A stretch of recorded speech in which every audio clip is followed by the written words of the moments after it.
Stephen Cook here.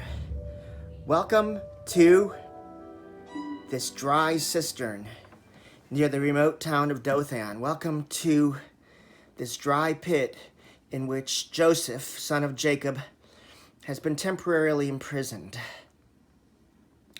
Welcome to Genesis chapter 37. What are we to make of this story? And in particular, how do you do a homily, preach a sermon on this text? Interestingly, a famous professor of the past of preaching, of homiletics here at Virginia Seminary, Walter Russell Bowie, he's buried in our cemetery.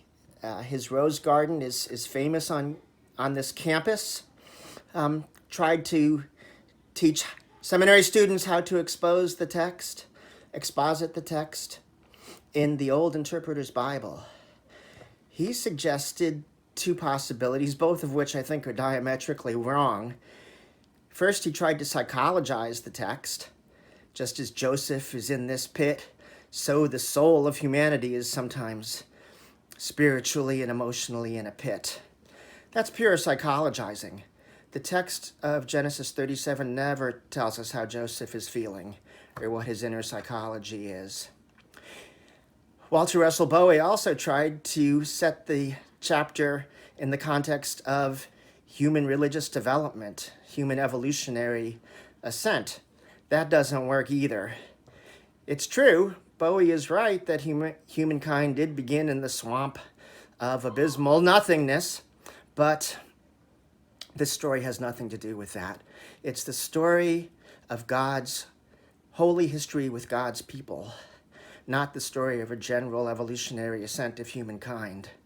Joseph is down in that pit through the treachery and evil of his brothers, but God is using that evil for a much larger purpose, to save God's people, to save the brothers and their descendants. You can see this in a Hebrew word play a few verses earlier in chapter 37. In verse 14, Jacob sends his son Joseph to look for the brothers and to see to their shalom, their peace, their welfare, their salvation. Most English translations understand this to mean see how they're doing, see if they're okay, and bring back a report. But the Hebrew can equally mean to provide for the shalom, provide for the safety and salvation of the brothers.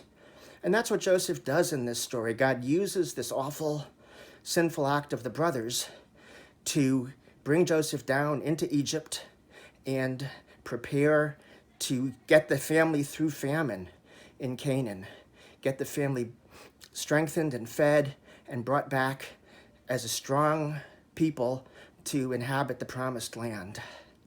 Just as Joseph symbolically goes down the bowels of the cistern, so the family will follow down through famine, through near death, down into the land of Egypt, the land associated with the netherworld and preparations, mummifications for death, only to be brought up again through God's grace and salvation. That's how to preach this story. Relate it to what God is doing, to what God's long-term trajectory is, not to the psychology of depression that lasts through moments in the pit, not through a general spiritual development of humanity, but through God's specific intervention to forward the covenant.